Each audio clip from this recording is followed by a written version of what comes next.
There are two kinds of people in this world. The people who fail to do what they know they should, and those who keep doing things they know they shouldn't. Guess what? You're both. Hi, I'm your host, life and business coach, Marcy Barker, aka your loving kick in the pants. In this podcast, I'll teach you the 6 steps of my accountability code that will help you wake up with clarity and show up with aligned action steps that make follow through easy and peaceful. All right, let's jump in. Hello, my beautiful people. I am here with Felicia Paints. And sometimes I'm like, what is even Felicia's last name? Because she's just Felicia Paints to me. Tell us about your stage of life and a little bit about yourself. So I'm Felicia, and I do in fact love to paint. I am a business owner. I'm a wife and a mother. I have 5 kids at home. They're all crazy, like kids are. It's pretty fun. But my business, I've had my business around for a few years, but it's really taken off in the past 6 or so months. Since you've known me or something. Since I met Marcy, pretty much. So it's really taken off. Definitely thanks to Marcy's help and support, and she's the best cheerleader too. Let me just throw that out there. Oh, thank you. Well, we became connected in spring through another one of my clients, and it has just been amazing to see how fast and how clear you're growing with your offers and all of that great stuff. So we'll get into that. What made you interested in the accountability code when we first met? Before even really knowing what it was, I was like, hey, I need accountability. I was like, it's literally in the name, accountability code. I'm like, okay, is there like some hack that's going to make me be able to do this really efficiently, really well, and just see those results that I need? And like, spoiler alert, it happened. I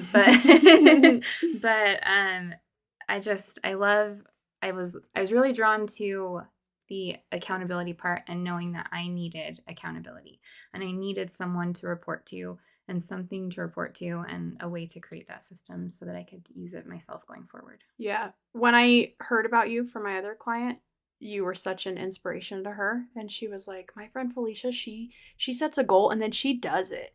She actually accomplishes it. And I was like, I need her, because when there's work ethic there and there's drive and passion, when you add a little bit of organization and some strategy, like, things are just going to blow up. So it's been really cool to see how things are coming to fruition. And it is kind of funny, a little bit of context. Like, I don't love painting, but I was like, I know now. Felicia, I was like, we'll do a paint night. Come to my retreats. Everybody else loves it. My creativity looks different. Mm-hmm. And what is so awesome about your classes is that it's fine. It's fine for me to be like, I don't like that. Or I'd rather do this. Or really like understanding mistakes are okay in the process. Like, we're here to paint, to have fun and be creative. We're not here to paint and make sure it's perfect. Like, it's all about the process. So tell me 2 or 3 things that you make sure you do in your classes to facilitate a really loving and learning environment. The first thing that I like to do is I make sure that you have all of the supplies and all of the instruction delivered to you in the right way that you're going to be able to use it. I like to make sure everything is really clear, really simple. I set everything up for you so that you don't even have to think like, well, where do I put my paintbrush? Well, how do I hold my paintbrush? I teach you every single thing you need to know. You don't have to know anything about paint at all in order to take a class from me. So that's like the basis. Is I just want to make this very easy and very accessible to anyone who wants to participate. From there, I make sure that everyone knows that the joy from this comes in the process of painting.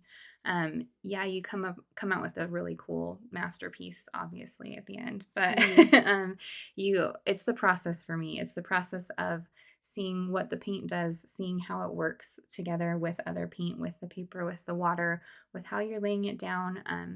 All of that I feel like is huge, just watching that process. And then from there, I like to give people freedom and ownership of their creative process. So although I teach something one way, my very favorite part of teaching paint classes is watching how we all start with the same materials, we all start with the same instruction, and every single person's painting comes out different and so unique to them. And so I just love watching that process and being a part of it. Yeah.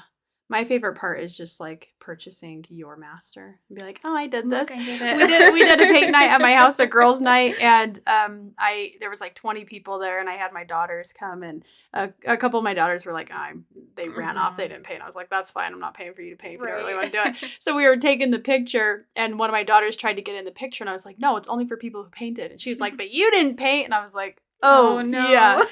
But it's so cool that I didn't have to paint to feel creative and involved in that process. And listeners, I want to work with people who I love and support. Doesn't mean I have to love painting, but I love Felicia's growth. I love what she does for other people, and I want it to go far and wide. Hey listeners, the message of waking up and showing up is yours for the taking. In fact, it's free. I've recorded my entire audiobook, and I'd love for you to consume it between episodes. Head to marcybarker.com to get instant access to the accountability code Wake Up and Show Up. All right, let's jump back in. What is a defining moment when we work together that you would consider a wake up and show up moment, where it was like, oh, this is how I have to operate now, knowing what I know now? I think my biggest light bulb moment, and this is, I don't know, to me it sounds a little silly, but hopefully it inspires somebody else out there too. But you say over and over, and the first time you said it to me, I was like, what? But you say, this gets to be easy. And I was like, Marcy, what? This gets to be easy? Like, this doesn't have to be some big, hard, giant mountain that I have to climb and die on in order to get what I want. It doesn't. Like, this gets to be easy. You put in the work, you do the process, you do what you need to do and follow those steps and like follow through with your commitments. And it's easy and it gets to be easy. And so just making that mindset shift of this is so hard and overwhelming and big to this gets to be easy was huge. Yeah, I love that. One of the things I enjoyed working on with you is increasing your consistency in social media. Listeners, you need to go and look at Felicia's social media because she's really honed in on it, but also she's got these cute red glasses. She's totally like the art teacher that you would see. So I love that, but it is very inspiring. And one reason I wholly support your business is it's not just let's create artwork. It's like let's facilitate self-care and self-love and creativity and community. And there's definitely a gap in the industry when it comes to art. It's like if you want to do art, you need to be an influencer and you need to start making money and you got to make reels and TikToks. And it's like, no, I don't want to do that. And I don't want to have a buttload of craft supplies all over my house. So when you bring your stuff, okay, so shout out, Felicia also has these subscription boxes that you can sign up and everything comes in the box. And I loved that because I was like, I don't have to do anything. I just have to open it up, log in, and I get to have Felicia right there. And I can speed it up by 2, that's my own pace is double the speed. And, I painted a cup of lemonade and it sits by my desk and that's enough creativity to remind me, tap into that self-care, that self-love, that community. And I really love that. As we were working together, what did your loving kick in the pants feel like? Was there a moment where you're like, oh, dang, she caught me on my stuff? So there is another client that you worked with that hosted an event and needed speakers.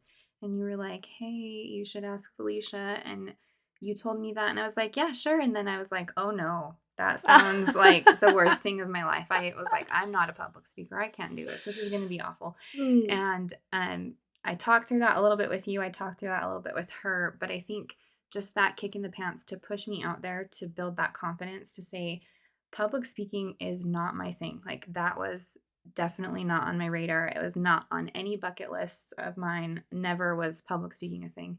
But to be able to do something that was such a huge fear and having your support and having your just having you in my corner, being there and saying, hey, you can do this, that was huge. That was a really big breakthrough for me with my confidence. And funnily enough, the event was about confidence. So it worked out really good. Yay! But Yay! it was really cool to have that push and that loving kick in the pants to say like, I believe you can do this. There's no reason you shouldn't be able to do this. And yeah, just having you in my corner was amazing. Good. I love that. I'll always be in your corner. Thanks. While we were working together, there's different parts of the program, the personal calls, the group calls, and you got put into a really good accountability group. That's fantastic. Tell me some of the benefits that you had from being involved with people who were just as dedicated as you. It was really nice. For my small group, we showed up every week to a call. We would get together just on Zoom. We would chat through the things we were working through, the things what our goals were, and what we were stuck on. It was really cool to be able to see people, like you said, at the same level that are working on similar things. Like clearly they're not doing a paint subscription box or paint classes. They're doing their own thing. And I thought it was all wonderful that we could respect and support each other where we were at in our journeys, but also the different viewpoints that come in when you're like, hey, I need help with this problem. And they're like, well, I don't paint, but here's how I can help you. And this is what I see. And this is my outside view. Because I feel like sometimes, as people, not only as business owners, but as people, we have the blinders on and we only know what we know. And you can't learn the things that you don't know until you're exposed to what they are. And so that small group was just like, I'm going to say it's like Marcy on steroids, because I feel like my group was so amazing. And it was just a bunch of really good ideas coming all together in one place. Perfect. Another part of the coaching program is the workbook and having a daily lesson to go through. And for listeners, if you don't know, the workbook is not specific to business. It's not specific to fitness. It's not specific to one thing. It's going to cover the whole gamut of things that we deal with in life, because I run my life and my business by the saying, true happiness comes only when our spirits learn to control our bodies, training them to be governed by the laws of God. And I want people to know, like, yes, just like you said, you don't have to be running a business. You don't have to be doing a paint subscription box. Please don't, because there's already one out there that's fantastic. Don't try to compete. But during your study of the workbook, was there a lesson or a story that helped you grow in your life and your business? Absolutely. Humble help. It's a story about Marcy's experience when she had her first baby, and they took her baby away from her because she had to go to the NICU for a couple of reasons, and she didn't get to see her baby or hold her baby until well after anyone would like to, right? And the thing that I took away from that, like she was saying, her everybody else got to go see the baby. Everybody got to go hold her, or like say hang out with her and be like, hey Marcy, look, your baby's so cute. And I had a similar experience when my first son, when he was born. I didn't get to see him. I didn't get to hold him. They just rushed him right out. And I understand, like, that's so important and medically necessary. And I am so grateful for the doctors that were able to do what they did to make sure that everything turned out fine. He's a happy, healthy 15-year-old now. But I understand that. And I think more than just the story resonating with me, I loved that afterwards she was like, I knew what to do, what boundaries to set up, and how to take control and practice those boundaries after, for every future child I had, and probably every other medical experience you've had since then as well. Just knowing your boundaries and setting up those so that you can protect yourself and protect your health, protect your mental well-being, and all of that. I think that resonated with me a lot also, because I've been practicing boundaries in my own life, even outside. We probably haven't talked much about that during the program, but just something I've been working on personally is just setting up those boundaries to protect my peace. It's not even necessarily for like safety or health reasons, but just to protect my mental space and just know that that's there. And so I just really liked that story. Resonated with me. And protecting your peace is very important, especially as you create that environment for other people. And that's what accountability is all about, like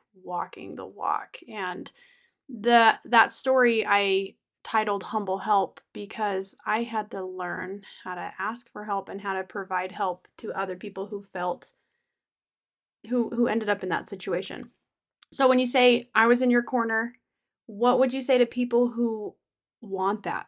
Who want that feeling, who need a boost of confidence to be like, oh, I didn't want to public speak. I had no idea. Now Felicia's on podcasts, guys. Let me go. What would you say to people who are craving that support and love and community? I would say go for it. I think whatever is holding you back is just a fear, and that fear is lying to you. So just make sure that you know, if you're like, this is what I want, then you need to take the steps to get there. Like we learned that in the accountability code, you create your plan and you take action. And if you don't do that, like you're not going to get what you want. So yeah, you need to go for it. And not only not get what you want, but you have to deal with knowing you didn't do it. You didn't follow through. I know that's like, let me just like rub the truth in everybody. Boy. Like we all have a desire to become a better person. And when you are given the tools to do it, that's a gift. And God is saying, hey, there's so much in store for you. You just got to take your body through this process and take your mind and your spirit, your emotions with you so I can open your eyes and expand. So I absolutely love that. And it's been so cool to see you grow and to see you take off. But I think what I'm most proud about is your ability to continue taking action. Like not just ideas, but we would get on a call and you'd be like, I did this. And I'm like, yeah, let's do this and optimize it. And there was just so much room for the optimization that facilitated more growth. So absolutely. It's like, this is just the beginning. So what's next? What's next for you? What's next? When we worked through the accountability code this morning. This morning, I decided I need to optimize my website. Okay. I decided that I need a little bit more variety on the products that I provide. And I'm really, really excited to create those. I have a wall at my house full of Post-it notes, and they all have different ideas of I could paint this and I could do this. And I'm just really excited to go home and start doing that every day. One of the things that you put in my accountability tracker was to paint every day. Mm-hmm. And that is probably like the one thing that I didn't accomplish every single day. I just felt like things got in the way, but I feel really renewed and a new desire to like paint every day, but not only paint, but I'm going to record all of the things that I paint. Oh, cool. So then I can have that content ready to go, ready to push out. And so that's just what I came up with just this morning. Like there was not this that I've been ruminating on for a while. It was just, hey, let's work through the accountability code. And what does that give you? Yeah. It gives you something really new, really cool, and really exciting that you're ready to go for. Yeah. And recording your painting that you're already doing, this gets to be easy. It gets like to be it's easy, super Marcy. simple. Yeah, that's really awesome. Well, I am grateful to have you in my life, and it never hurts to hear your calming, reassured voice, and just you have a very quiet confidence. It's very inspiring. So thank you. I'm gonna take credit for like 1% of that, and that's it. Okay, I'll let you. Thanks, Felicia. Thanks, Marcy. Hey friends, I want to thank you for listening to this episode of Your Loving Kick in the Pants. If you got any value out of this episode, I would love for you to drop me a review or share with a friend what you learned. All right, I'll see you next Wednesday for Your Loving Kick in the Pants.